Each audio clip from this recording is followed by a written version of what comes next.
Hello everyone, welcome to my YouTube channel. My name is Abdul Bazinab.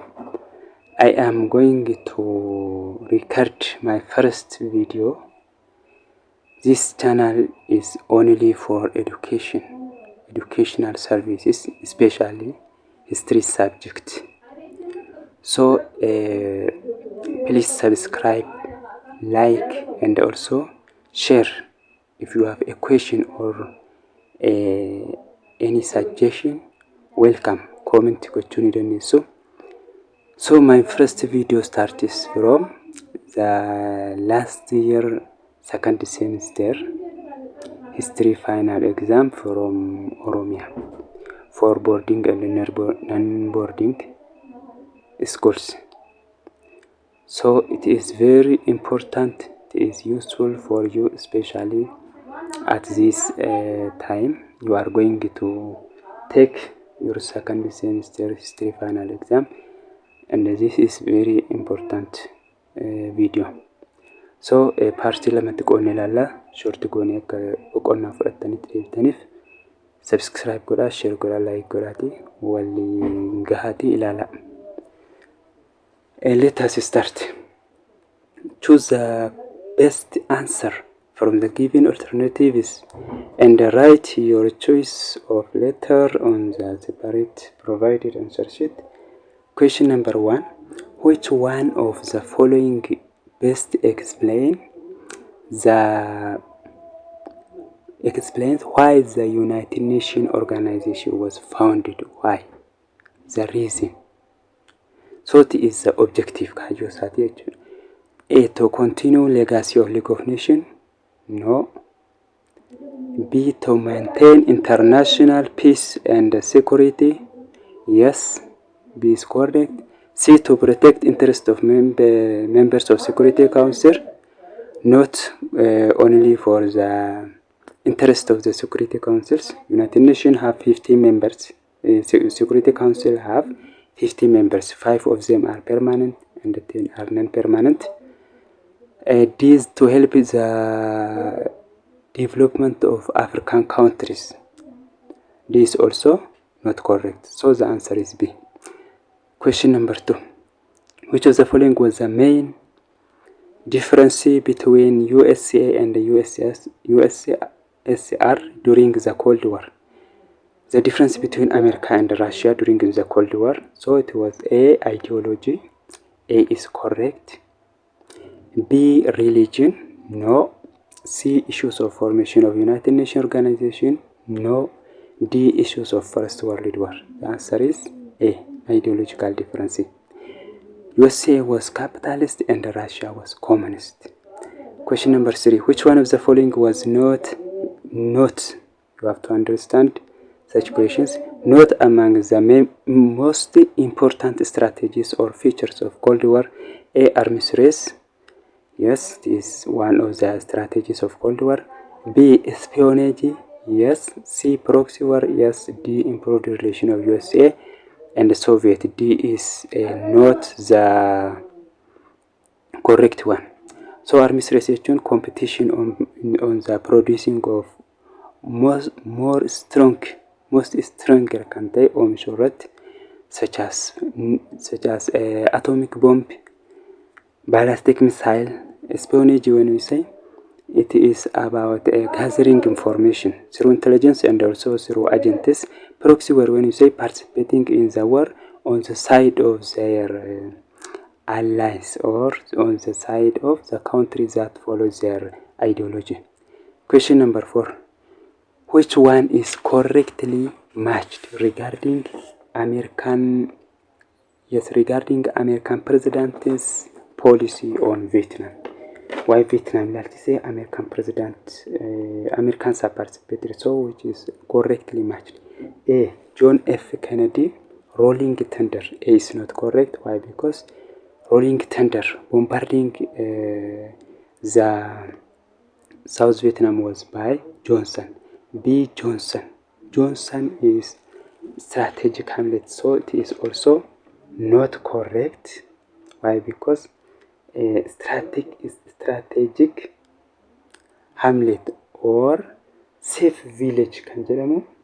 It was not by Johnson. It was by John F. Kennedy.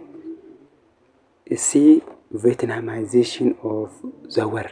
Yes, C is correct. Correctly matched. Vietnamization of the war in order to reduce the American involvement in Vietnam War. President Nixon have started this policy. D. Truman, safe village. Truman, safe village. It is not true. The answer is C. Truman, who supported or promised for the Indo-China states to return for French colony. So this is not correct. Question number 5. What was the main objective of non-aligned movement members? Non-aligned movement, when you say, during in the Cold War, different countries established an international organization that is free from capitalist or America and also the Soviets from Russia. A. Excluding themselves from the membership of United Nations? No. They did not exclude themselves from United Nations, but excluded themselves from being with or against both America and Russia. B. To officially liberate themselves from neo-colonialism? No. C. To be neutral and relax the tension between the two blocs? C is correct.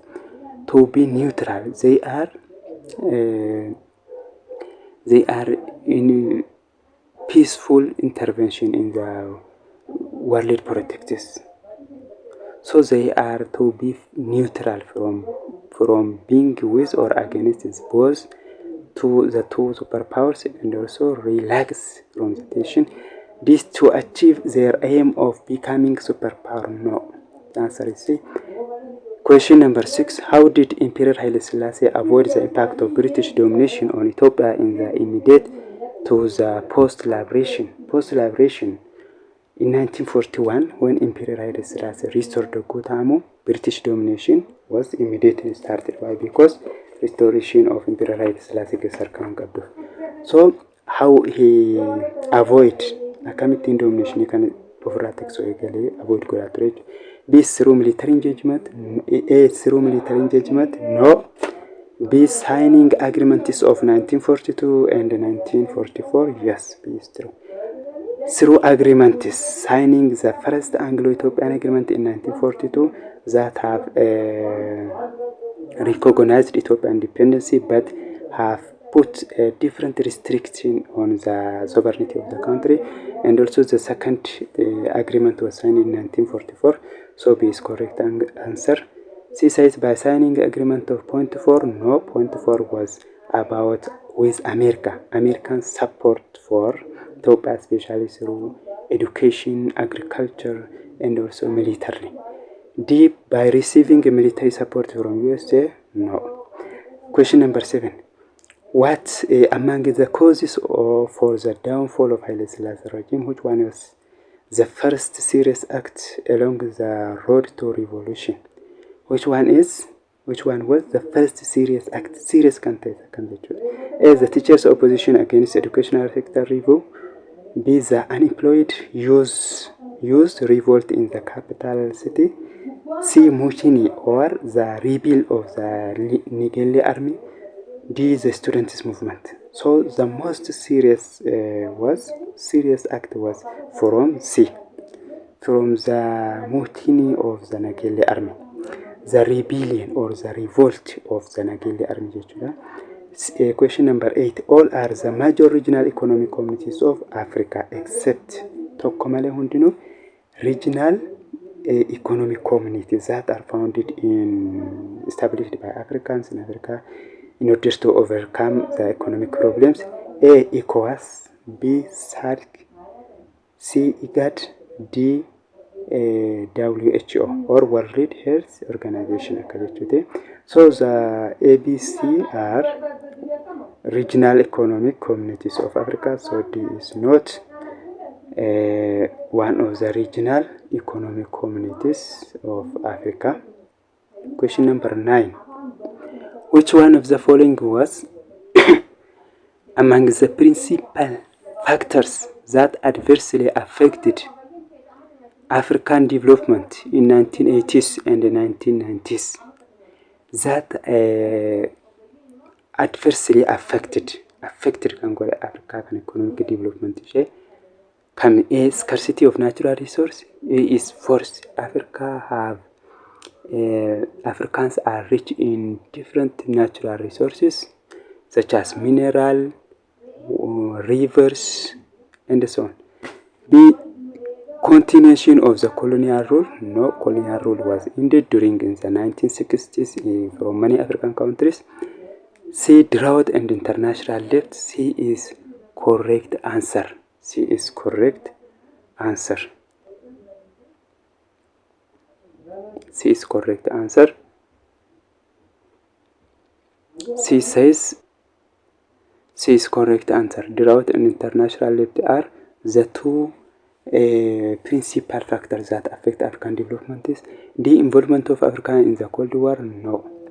So C is the correct answer. Hongefi international debt from IMF and also from World Bank affected African development. Why? Because there is adverse trade that also affected the African economy. Why? Because they import at low cost, they export at low cost and import by high costs. Question number 10. Which one is true regarding the socio-economic condition of the post-liberation of Ethiopia? Socio-economic condition, like you say, which one is true? A, the country's economy was mainly dependent on trade. No, the country's economy is dependent on agriculture. B, shortage of funds, skilled personnel and material. Yes, B is true. They lacked what? Funds, financial problem, skilled personnel, power, and also materials. C, uniform distribution of industries in all provinces. No, not uniform distribution, not uniform development. B, effective implementation of development plans. No, effective implementation of development plan. Even development plan was failed due to shortage of this Question number 11. Which one is right regarding the Arab-Israel conflicts? The Arab-Israel conflict that was started in 1948, immediately with the establishment of Israel. So which one is correct? Correct answer. A, both them had intention to spread their sphere of. No. A says the goal of PLO, Palestine Liberation Front, was to establish a Jewish homeland. No. To oppose the establishment of a Jewish homeland and to establish what? The Palestinian homeland. A is not correct. B, the USSR was supporter of the Israel forces. No, not USSR, it was America or USA. C, Yom Kippur was fought in 1967. Yom Kippur was fought in 1967. This is also not correct. Why? Because Yom Kippur was in 1973. D, the state of Israel was created in 1948. True. Yes, true. Israel barakulataqal ortamisadet ijaramte jechun. 12. Which one is correct about the role of USA and the Soviet Union in Asia during the Cold War? Cold War keessat kan gaheen USA fi Soviet Russia laalchisee kamtu sirriidha. A, both of them had intention to spread their sphere of influences. Both of them had intention to spread their sphere of influences. When we say their ideologies, so A is correct. B, America wanted to colonize Korea while USSR to colonize China. No, USSR was with China.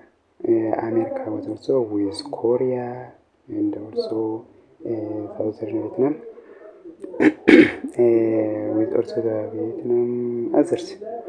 Question number C. they concerned to develop economy of Asian countries. No, not about the economic, it was about the politics, about the war. D, both of them had ambitions of avoiding conflict in the Asian countries. No, avoiding conflict osoo hin taane victorious taanii argamuudhaaf there is a competition. Proxy war jechuun isa akkana jechuudha. Okay, question number 13. How did Gorbachev reform led to the collapse of Soviet Union? Soviet Union bara 1991 dhumatte. Gorbachev reform was the most factor jedhama. Haaromsi inni geggeesse. So Gorbachev maal geggeesse? Two reforms, political and economic reform dha. Politically glasnost and also economically perestroika kan jedhamu sana geggeesse ture jechuudha. So A says it officially allowed independence for member nation. No, not allowed. B, it encouraged people to demand more rights and freedom. Yes, B is correct. So politically, glasnost kan jennu kun openness jechuudha afaan Ingiliffaa tokko hiikamu. It allows what? More freedom of speech, freedom of presses and so on. So it led to the demand more rights and freedom. C, it formally converted USSR to capitalism. No, D, it encouraged communism more. Encouraged communism more? No. The answer is the best answer is B. As glasnost is for openness, so perestroika is to blank. Question number 14. A glasnost jechuun openness jechuu yoo ta'u afaan Ingilizitti tokko hiikamu. Perestroika jechuun immoo perestroika jechuun maal jechuudha jechuudha. A, reorganizing. Yes, A is true. B, overthrowing. No. Peaceful coexistence. No. Publicity. No. Glasnost is political reform that allows freedom for especially Eastern European countries. Perestroika jechuun immoo economic reform especially for the using of a hybrid both capitalist and communism. Capitalism and communism focus can go. So it focuses on hybrid communist or the capitalist. Question number 15. Which one is not part of the 1944 Anglo-Ethiopian Agreement? It's the second treaty that was signed between Ethiopia and or Imperial Haile Selassie and Egypt, Britain. A, British advisories were assigned to each government ministers. A, British advisory were assigned to each government minister. So this is not in the second. Kun first settlement, second settlement. B, Britain agreed to restore Ogaden to Ethiopia. Yes, bara 1944 Ogaden restore gochuu galte waadaa galtee turte, but not waadaa sana hin dhugoomsine jechuudha. Especially hanga naannoo bara 1950 keessa jechuudha. 54 wantoota akkasitti. Question or letter C says it recognized independence of Ethiopia for the first time. No. 1942 recognized Goder, but restriction is sovereignty. D, Ethiopia agreed to accept British principle of Greater Somalia. No. So the answer is A. Okay, question number 16. Kudha ja'affaatti yoo dhufnu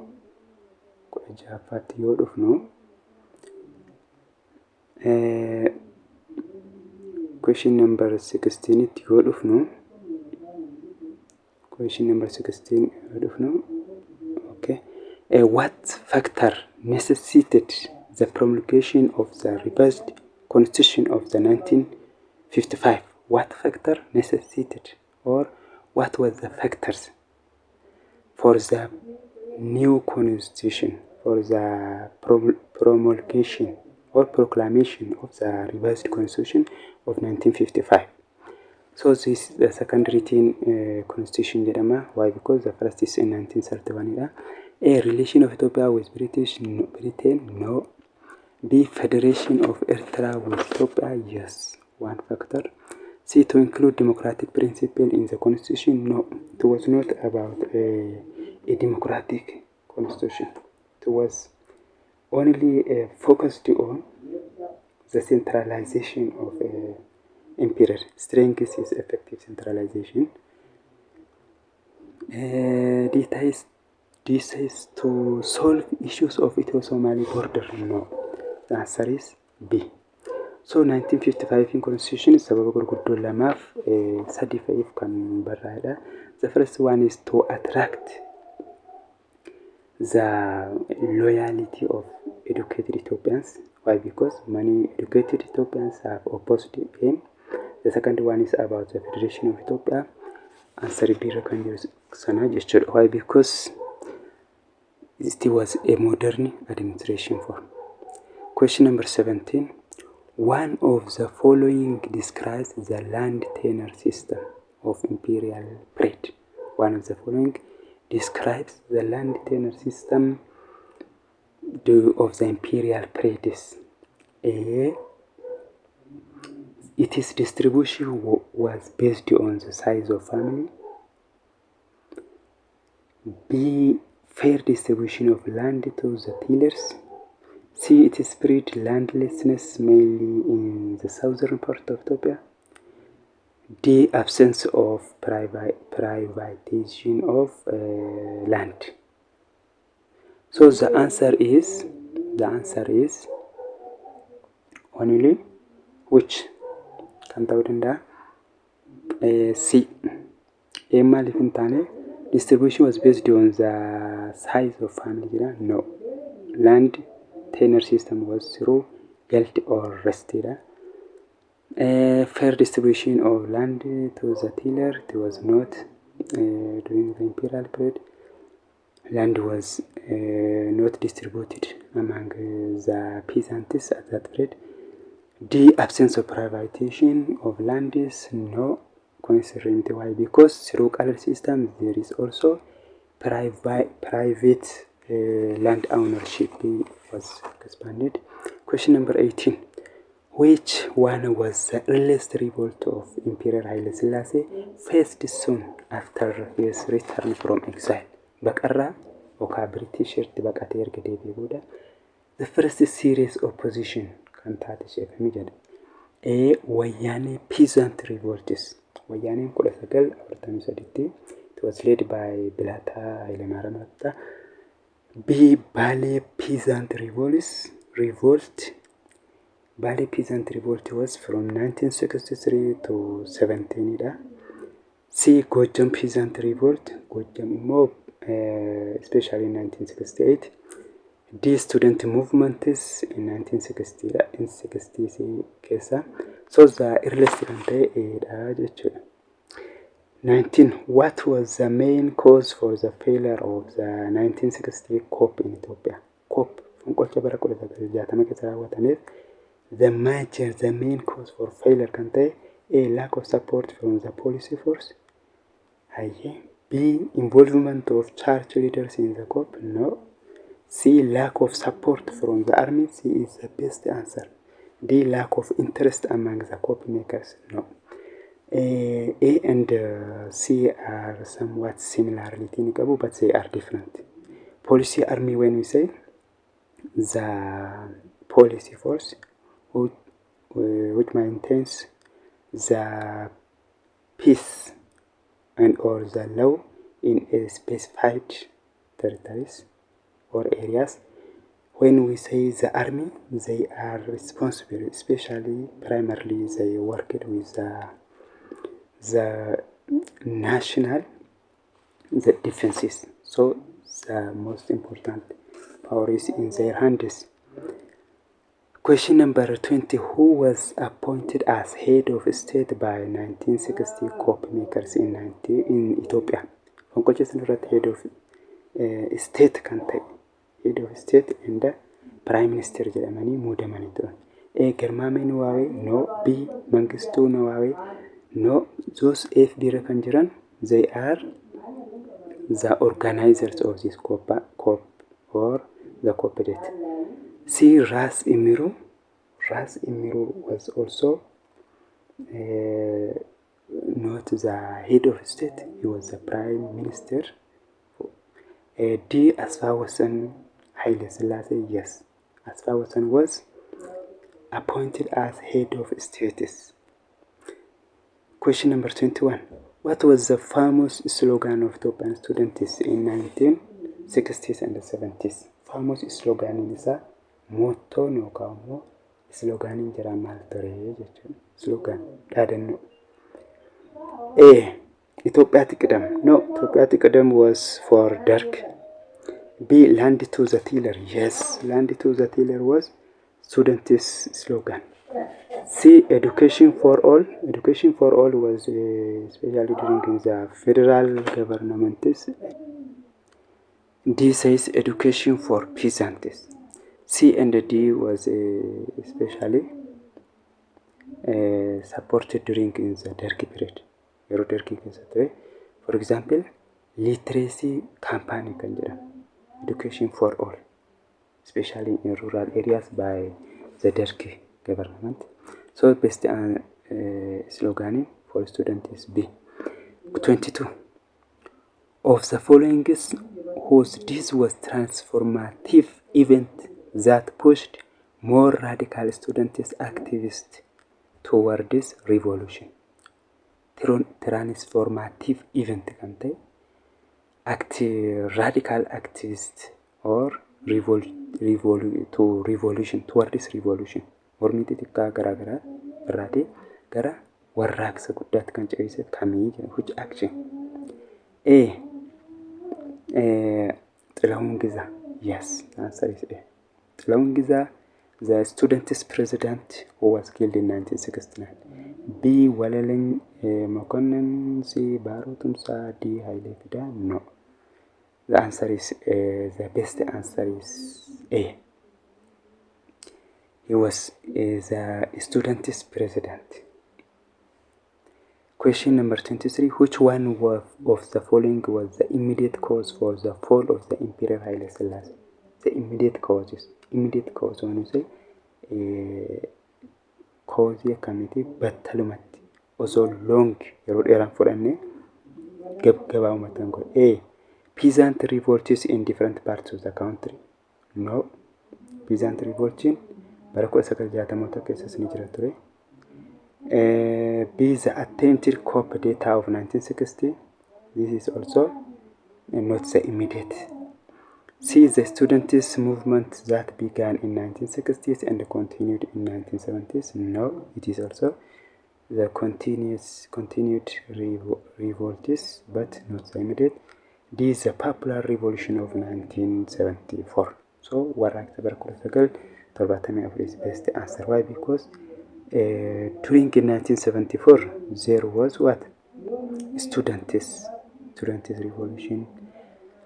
And also the taxi drivers, the teachers, and also others. So that was called the popular revolution.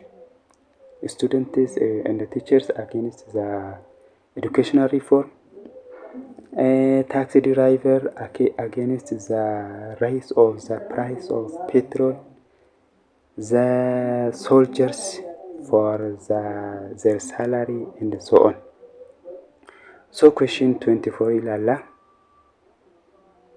Question 24 says, what was the radical reform of the Derg that ended feudal relations in Ethiopia? Feudalism that ended. The reform Derg can end feudal system. A. The December 1974 literacy campaign. No. Literacy campaign. No. B. Nationalization of private bank and insurances. No. C. Nationalization of urban land in July 1975. No. D. Land Reform Proclamation of March 1975. Yes, D is best answer. Land reforming Gumalde. Land was for the peasants. Labsi bara 1975 dargin baasen lafi qonnaan bulaaf ta'ee jechuudha. Okay, question, the last question. Video kana bakka lamatti qoonni ilaalla yeroo dheeraa fudhatan ta'eef. Question 25 says which one was external factor for the fall of the Derg? External factor, internal and externally adda baastanii beekuu qabdu jechuudha. A, opposition from various political groups. No, this is internal. B, corruption and maladministration. Maladministration are especially from internally. C, failure of the program of villagization. No, this is internal. Loss of support from external blocs. D is from external. So the factor for the fall of Derg from external was the loss of support, especially from Russia and the Eastern European countries. Why? Because the Eastern European countries, especially such as Russia, they were struggling with their internal problems at that period. Internal problem wajjin waan turaniif akkas turanii. So video jalqabaatiin of kolchaa jechaa kanumaan xumurraa video lamaffaas gaafa 26 irraa kaafnee kan itti fufnu ta'a. Subscribe godhaatii comment godhaa yaada kennaa wanti furamu wanti jijjiiramu yoo jiraate. Thank you for watching my video. Thank you my student, my family.